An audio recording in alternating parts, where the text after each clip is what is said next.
Hola, bienvenidos al podcast de Mi vieja quería una abogada. ¿Qué es un podcast? No sé, escuché el de Barchi para saber eso. Acá nosotros vamos a hablar de y a través de la sociología sobre las cosas que nos pasan en nuestras vidas. Entre nosotros y con entrevistadas nos haremos preguntas que nos permitan comprender y explicar aquello que nos sucede cotidianamente. Esto es Mi vieja quería una abogada. Un podcast de sociología. Hola, ¿qué tal? ¿Cómo andan? Sean ustedes muy bienvenidos a una nueva edición de Mi vieja quería un abogado, un podcast de sociología. En esta nueva entrega, en esta emisión bisemanal, quincenal, tengo el placer enorme de estar acompañado de 4 integrantes de la banda El Título en Trámite y compartir con una de ellas el primer capítulo desde que estamos juntos. Así que por ella voy a arrancar. Julieta Pulpeiro. ¿Cómo le va, Juli? Hola, un honor enorme realmente. Vamos a ver qué sale. El honor y el placer es mío. Y tengo 3 personas frente a mi pantalla que ya hemos compartido. Tomás Bulias, número 1. Agustín Pipichelo, número 2. Y Facundo Colangelo, número 3. ¿Cómo les va? Bienvenidos a los 3. Queridos, ¿cómo andan? ¿Qué tal, gente? Bueno, Fe. bien. Voy a ir a introducir el tema de forma muy rápida porque es un tema que nos han bombardeado por las redes, nos han incentivado a trabajarlo y viene a colación porque estamos trabajando mucho en temas de sociología de la cultura, de estudios culturales, se podría decir. Estamos analizando canciones en las redes sociales, que de paso lo vendo, @título en trámite, Instagram, Twitter. También, digamos, si se quieren suscribir en YouTube, en Spotify también nos encuentran como Título en Trámite, aunque el programa se llame de otra forma. Pero bueno, a partir de esos lugares notamos que sea pertinente trabajar el tema del reggaetón, un fenómeno especial, un fenómeno cultural esencial y sociológicamente lleno de contenido. Así que, sin ir más lejos, les voy a preguntar, ¿cuándo fue la primera vez que escucharon reggaetón y qué es lo que sienten por el reggaetón ustedes? Mirá, yo hablando para hacer este capítulo, me acordé la primera vez que escuché un tema de reggaetón y fue Gasolina, de Daddy Yankee. Me lo hizo escuchar mi primo, que vive en España. Vino un tiempo de visita y me dijo, mirá, un tema, qué sé yo. Y nada, escuché el tema y dije, wow, ¿qué es esto? Yo era chiquito, no sé, tenía 8 o 9 años, y la verdad que, bueno, me cebó, pero dije, bueno, pero más o menos, ¿viste? Fue como interesante, pero dije, bueno, qué sé yo, quedó ahí. En Argentina no se escuchaba. Creo que 2 años después estalló ese tema, estalló el reggaetón, y yo dije, che, mi primo me lo había mostrado, creo en el 2004, 2005, por ahí. Me sentí importante por haber conocido antes que nadie en Argentina esto, pero no, esa fue mi primer contacto, así que 2005, por ahí. Con la suba de los commodities justo llegó Gasolina. Exactamente. Esa y la batidora, no sé, ¿ustedes se acuerdan de la batidora? Sí, pero eso... ¿Qué? No, quería preguntar, ¿eso es reggaetón? Obvio. Sí, cómo no recordar la batidora. Don Omar. ¿Cuándo piensan ustedes que nació el reggaetón como género musical, como estilo musical? No, a ver, a nosotros nos llegó Gasolina. Sin dudas, para nosotros en Argentina fue Gasolina y también para el mundo. Me parece que fue el tema como que cruzó el charco, digamos. Pero antes, qué sé yo, en la década del 90 ya se venía generando. Pero en el 2000 se masiviza. Y bueno, Daddy Yankee y Gasolina, que es un himno. Yo me acuerdo del video de Gasolina. Y éramos muy chicos cuando escuchábamos eso, como los cumpleaños. No sé, tengo el recuerdo como de ver el video. Sí, es como que lo conocimos en los 2000, pero por lo que estuvimos viendo, nace en los 90, a principios de los 90, y bueno, en Centroamérica especialmente. creo que era, bueno, Puerto Rico como la cuna de reggaetón, pero también en otros países del Caribe también surgió por ahí. En conexión con Nueva York, no sé, Juli, vos habías dicho algo en estos días. Sí, o sea, surgió como en colaboración con varias islas del Caribe. De hecho, es tema aparte, pero hay bastante riña entre Puerto Rico y República Dominicana. En República Dominicana dicen que es como que quedaron invisibilizados en tanto origen. A eso se le suma que hay muchos reggaetoneros de Puerto Rico, o sea, son todos. Don Omar, Daddy Yankee, Wisin y Yandel y tantos más.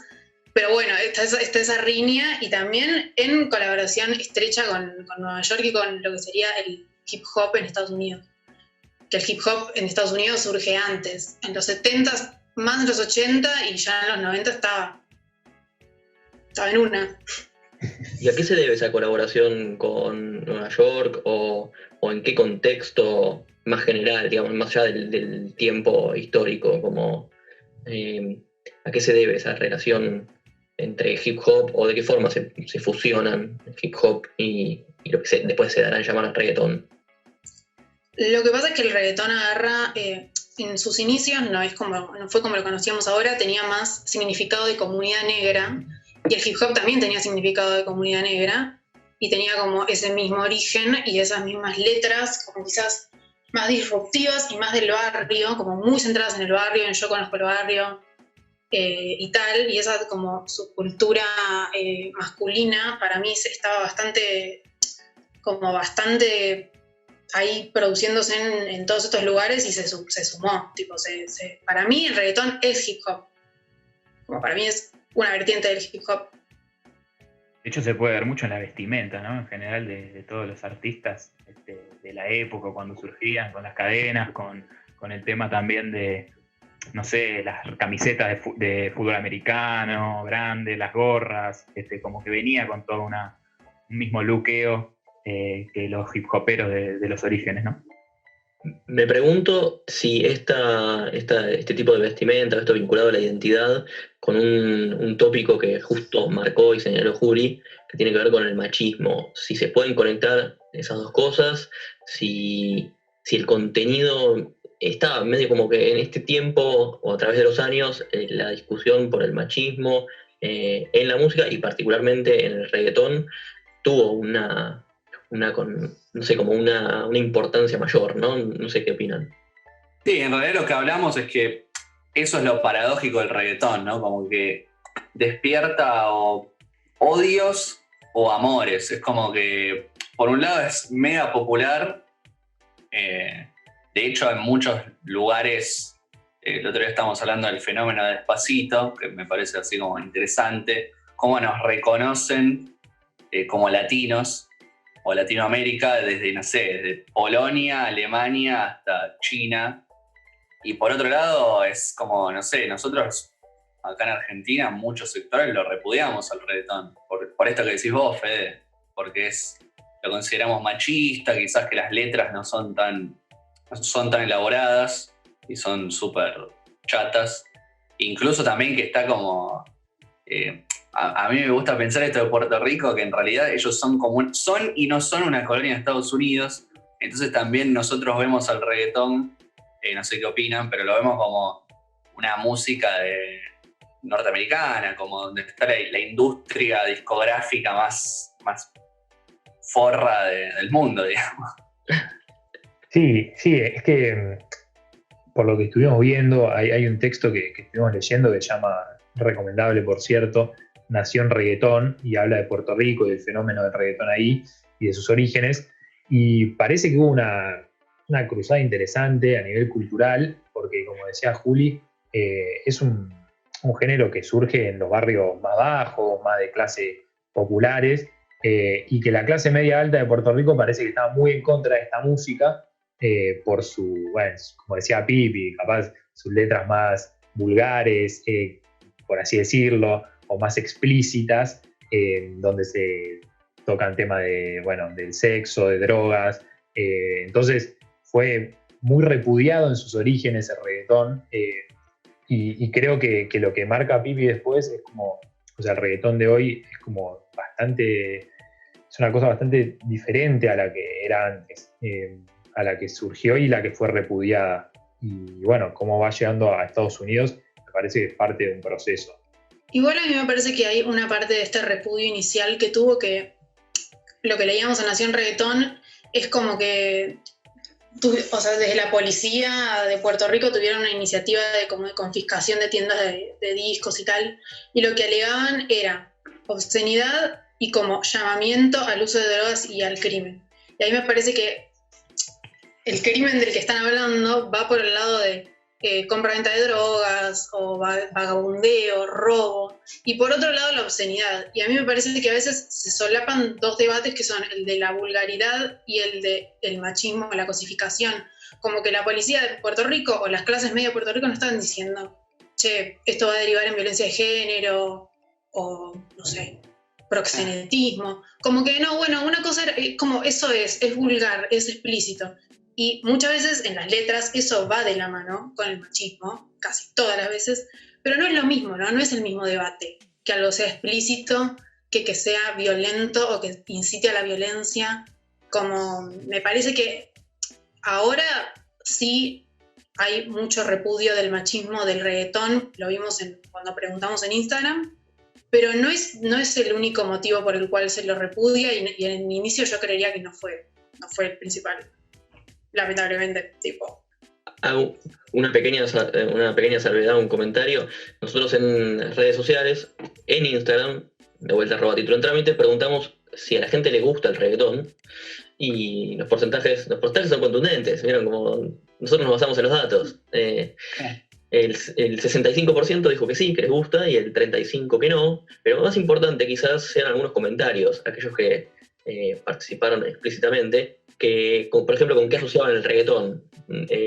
Jennifer dijo con bailar y sexo. Es algo muy repetido, ¿no? El tema de bailar, por ejemplo, Pilar Carletti dice porque me gusta perrear, algo más vinculado al ritmo. En cambio, es cierto también, como dijo Juli, hay mucho vinculado al tema de la cosificación. Chino B85 dice, cosifican a las mujeres, letras materialistas, y es un espanto musicalmente hablando.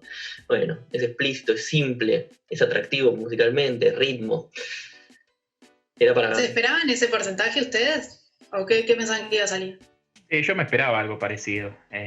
Y la verdad que los comentarios también, dentro de todos.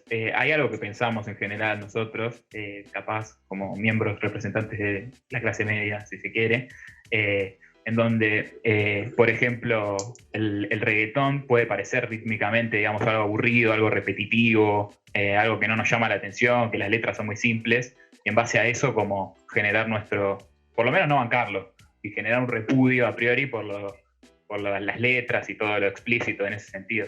Y yo creo que tiene que ver justamente con esto, ¿no? Con esto de la cultura, ¿no? Para meterme un poco en eso, como que por lo que estuvimos averiguando, en términos culturales, se puede notar dos tipos de cultura. Por un lado, una cultura dominante, una cultura masiva, una cultura de las clases cultas, digamos, y por otro lado, una cultura popular, digamos, una cultura subalterna, que permanentemente están en pugna, perdón, me hice un quilombo. Y bueno, donde justamente en esa lucha, en esa resistencia por la imposición por parte de la cultura culta de patrones musicales, en este caso, es donde aparecen fenómenos como el reggaetón, que justamente están ahí medio en los límites. Sí, en ese sentido me parece muy bueno lo que trae Facu, porque también, bueno, nosotros somos argentinos, para el que nos escucha de otro país, y acá en los 90 también se popularizó mucho la cumbia villera, que es un poco lo que le achacaban al reggaetón allá en Puerto Rico, es un poco lo que se le dice a la cumbia villera acá. Y bueno, fue cambiando su estética, y se lo fueron apropiando, y hubo como un cambio, o sea, pasó de los barrios populares, y ahora lo escuchamos todos, clase media, clase alta, en un casamiento, en una fiesta. El reggaetón me parece que tuvo una trayectoria similar, y está interesante esto que dice Facu, esta lucha siempre de Gramsci por ahí, ¿no? Pero bueno, nada, quería traer ese comentario que me resultó interesante. Es que de hecho estuvimos leyendo que en el 2000, cuando viene Pobre Diabla, Gasolina, todos esos temas que rompen rompen tipo las cartillas y tal, como que ahí se suavizó.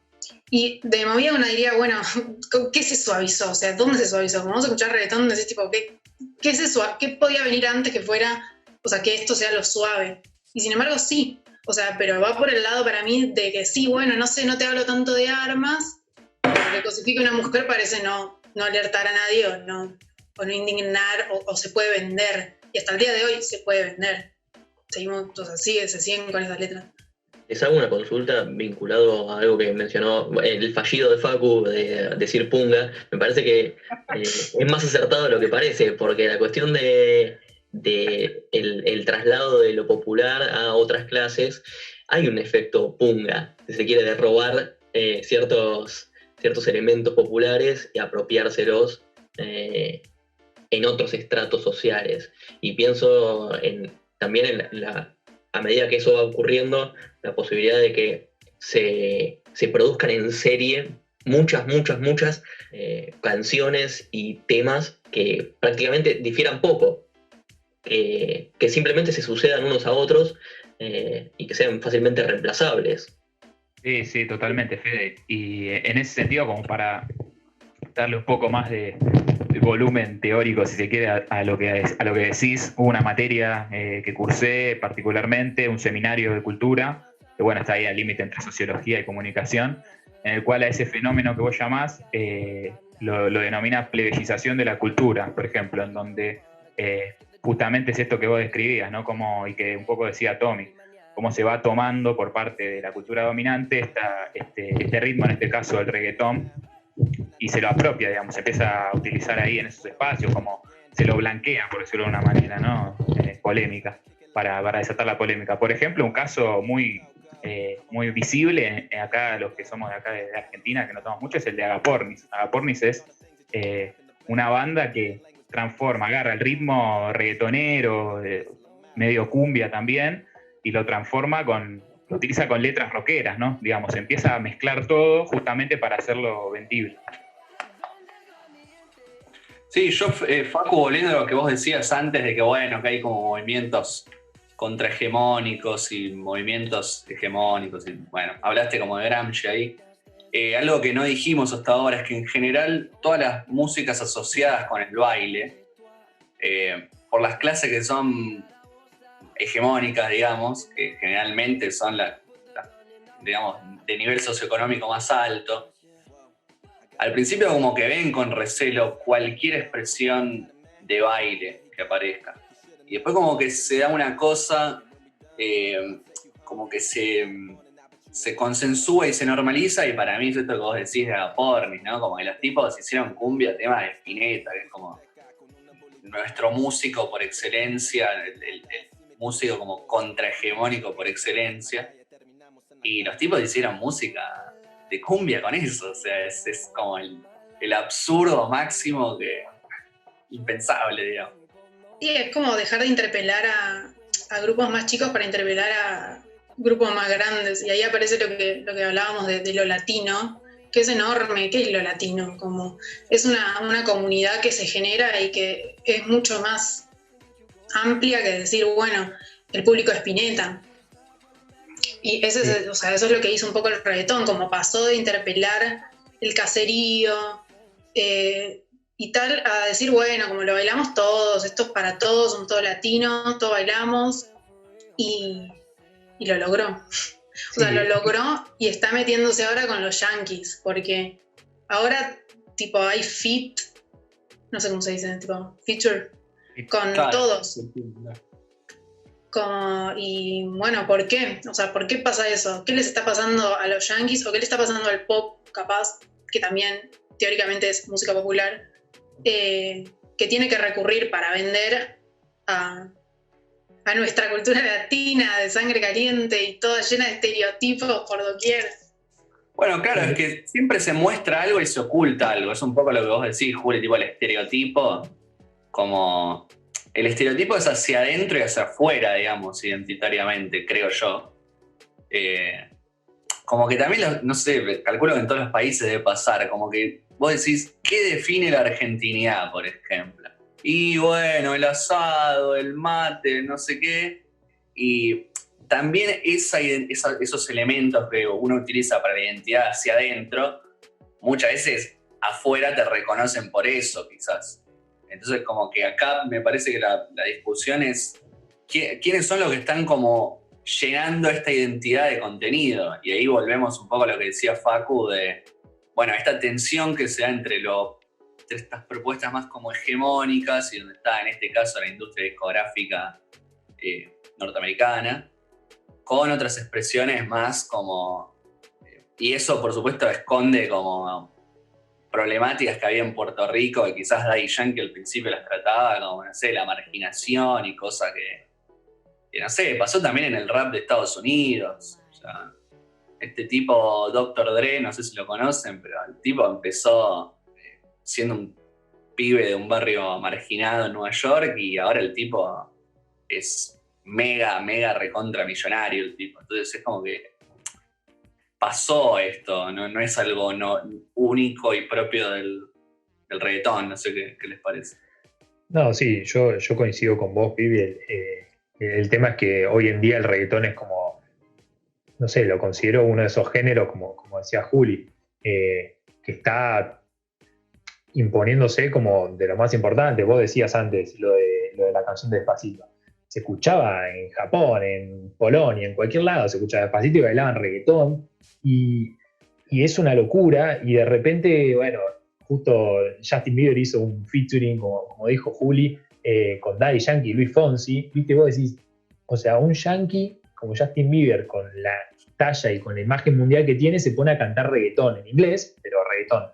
Y bueno, eso es impresionante. Y después lo que decía Juli, respecto a, bueno, cómo el tema de la identidad y de lo latino, yo ahí considero que es por un proceso, es una hipótesis muy poco fundada, que, bueno, hace un par de años los latinos o los hispanos se convirtieron en la primera minoría en Estados Unidos. Hay como 50 millones de latinos. Y yo creo que es una forma, con esto de hacerlo más industrializado el reggaetón, se fue como retroalimentando de esa idea de lo latino y del producto cultural que se transformó en reggaetón. Entonces ahora lo latino es Caribe, se tenía que otorgar ciertas características a lo latino. Esa es mi hipótesis. Entonces él dijo, bueno, lo latino es reggaetón, es Caribe, es calor, es baile, es sangre caliente. Entonces de repente los argentinos somos latinos como si fuéramos puertorriqueños y nada que ver, o sea, somos de madera bailando reggaetón. Pero bueno, ya fue, somos latinos porque hablamos en español y qué sé yo.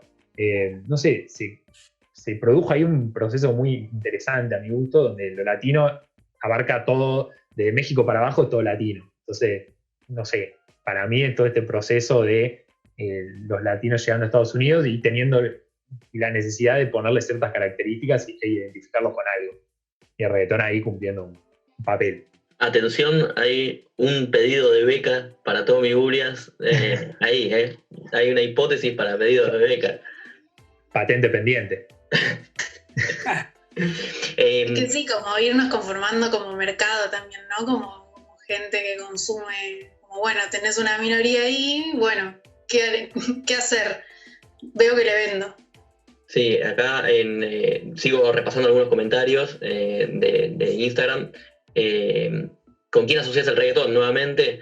Y por ejemplo, It's Light o It's Lit, vamos a ver, no sé, yo lo estoy traduciendo en inglés, tal vez no es inglés, y pone con algún tipo con lentes intentando verse cool. Ahí como de alguna forma parodiando la identidad y la caracterización de los personajes que cantan. Bueno, y muchos hablan de, obviamente, Daddy Yankee, y ahora Bad Bunny. Es algo más novedoso, más nuevo. Ahí veo que Tommy me hace alguna cara. No sé, ¿Bad Bunny es reggaetón?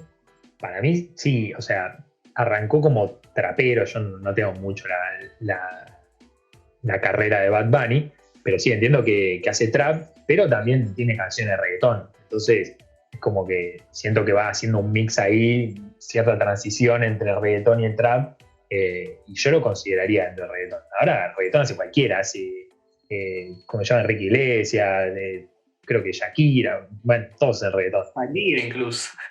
Para mí, a través de la figura de Daddy Yankee, que era lo que nombraban, me parece como que él encarna el reggaetón, ¿no? Es tipo el prócer del reggaetón, y a través de él se va viendo la evolución en el tiempo del reggaetón, ¿no? Como sus orígenes más contestatarios, más no sé, más explícitos, más rebeldes, si se quiere, en algún punto. Después mezclándose con Luis Fonsi, que nada que ver, haciendo Despacito, hitazo mundial, bailándolo en cualquier lugar del mundo.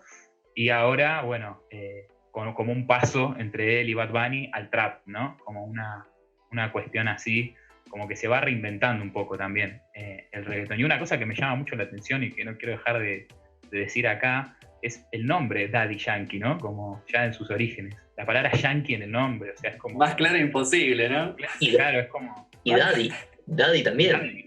Sí, sí.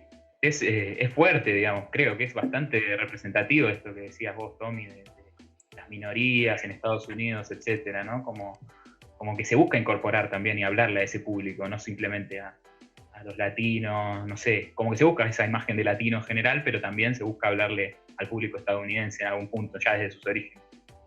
Sí, Pasa que que esto sí, la cultura sobrevolando puertorriqueña la- también... Ay, perdón. No, No, que la cultura puertorriqueña, como decía Pipi al principio, tipo, está muy teñida por lo estadounidense. Y todas, no hay culturas puras en sí. No es que vamos a encontrar una que sea latina en serio, que esta no es. ¿No? Como que, y es lo que decíamos al principio de ese mezcla que se fue dando, y eso ya es el inicio y ya está. De ahí sigue. Pipi. No, eso. Estoy de acuerdo con esa idea de que como que las identidades no son puras. Y es un poco lo que decías vos, Fede, como intercambiable, ¿no? De hecho, el otro día estaba viendo un video, nada que ver, pero tiene que ver, del productor de Rosalía, que nada, el tipo contaba y decía, bueno, yo quiero mantener el sonido latino de esta artista. Supongo yo que el tipo debe asociar que Rosalía es latina porque habla el mismo idioma, pero, digamos, nosotros, yo no la considero latina, la considero española y punto. Pero no sé si vieron que la piba esta, ponele ahora últimamente, está con J Balvin, artistas que tienen más que ver con Ozuna, que tienen que ver con el reggaetón y la música como urbana actual.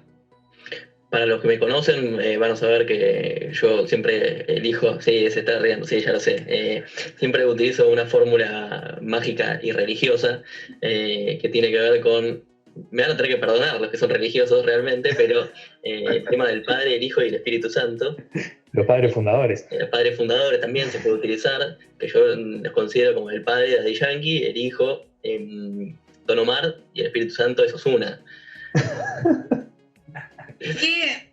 ¿Cómo el hijo va a ser de Don Omar? O sea, son rivales. No, me ¿Es refiero una a como... rivalidad?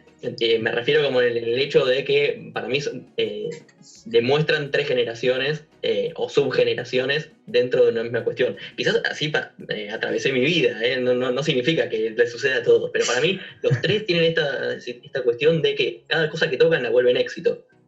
Bueno, pero Daddy Yankee y Don Omar son contemporáneos y son rivales y juegan con esa rivalidad constantemente. Hicieron un video tipo como medio duelo. No sé, sí. Ustedes se acuerdan, dato, ¿no? Paréntesis. ¿Se acuerdan que Don Omar estuvo invitado en el programa de Maradona?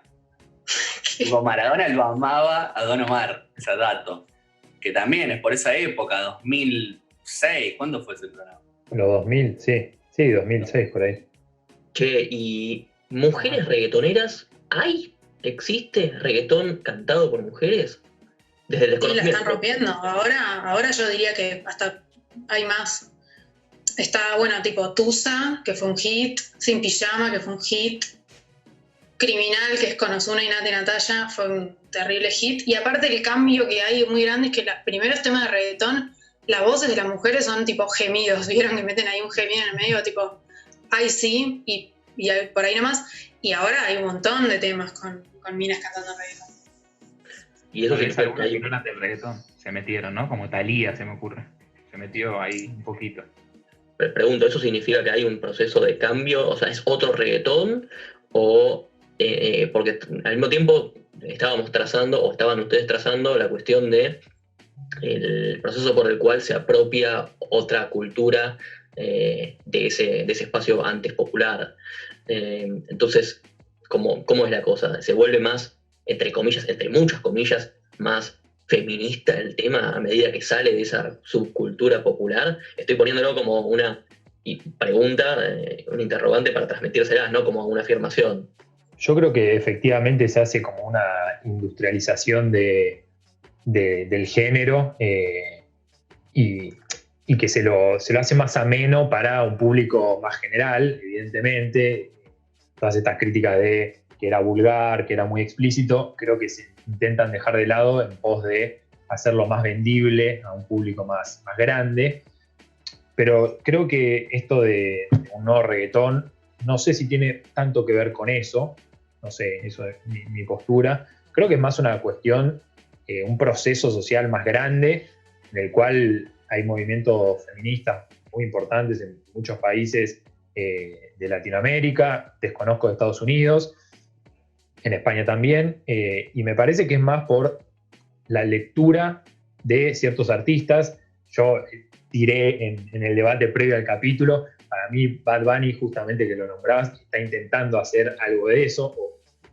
A mí me da esa sensación, porque bueno, hace poco sacó un tema que se llama Yo Perreo Sola, también hay otro que se llama Solo de Mí, les recomiendo el video, es muy explícito, y para mí hay cierto intento de cambiarle la imagen al reggaetón, con sus contradicciones. No quiere decir que sea un proceso unívoco y sólido, pero hay algunos cambios a mi punto de vista. Sí, yo no diría que solo el hecho de que lo canten mujeres haga que la letra sea feminista. Digo, me parece que son mujeres ganando espacio y bueno, lo escuchamos, lo bailamos, lo vamos a cantar. Ahora bien, me parece que, a ver, está bien empezando a ver como un discurso alrededor del perreo según el cual se lo quiera resignificar de alguna forma. Y a mí me parece por un lado interesante, por el otro lado me parece como que le está faltando un poco un componente colectivo a ese discurso. Me parece que va más por el lado de discursos de empoderamiento que yo siempre les rehuyo un poco porque me parece un poco individualista, me parece un poco como, bueno, tu problema es que no estabas empoderada, así que ahora te empoderás y va a estar todo bien, y bueno, y yo perreo sola, tipo como a mí me gusta y no me importa lo que opines. Sí, lógicamente, yo perreo y me chupo un huevo qué opina alguien. Ahora bien, si nos vamos a poner desde la sociología a analizar prácticas y analizar a ver si esas prácticas son emancipadoras, no nos podemos quedar como que, bueno, sí. Es como, bueno, pero ¿por qué? ¿Qué pasa? ¿Qué estamos cambiando? ¿Qué estamos haciendo?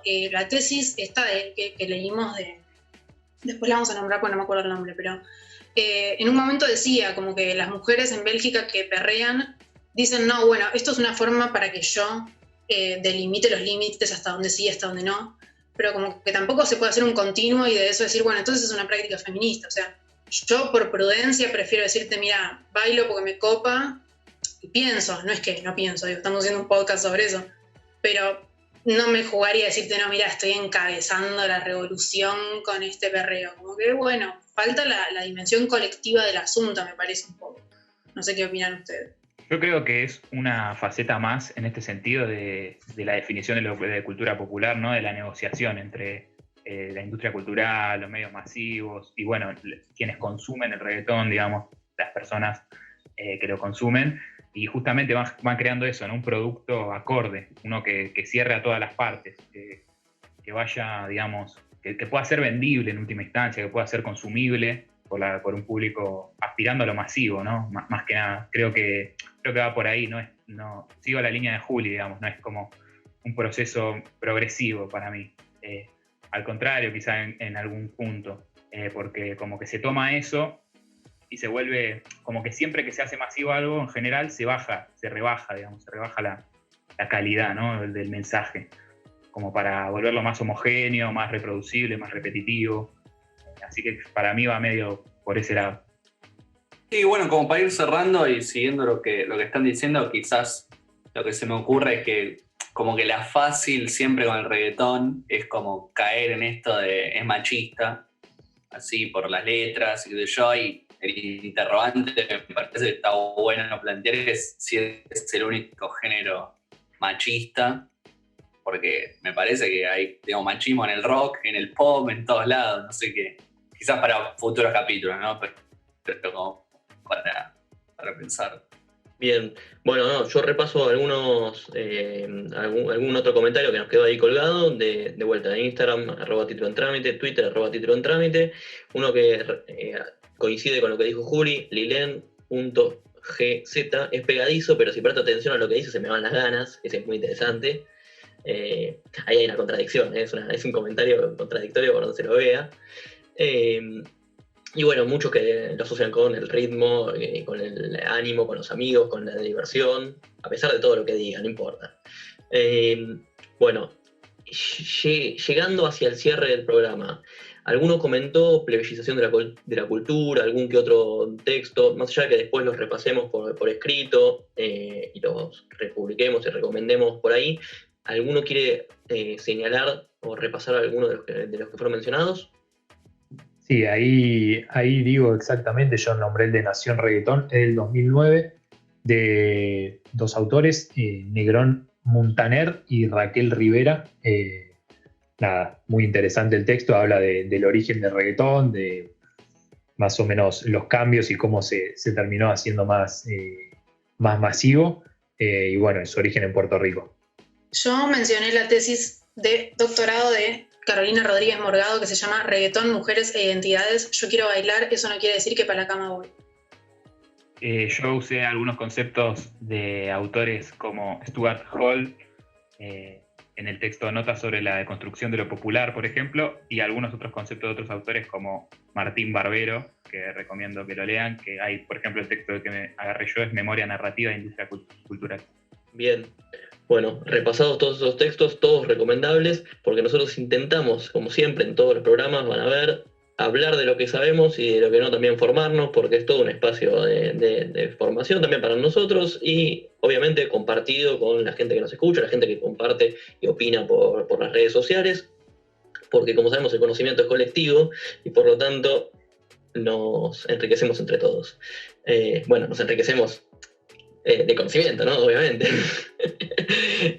No estaba poniendo en términos monetarios.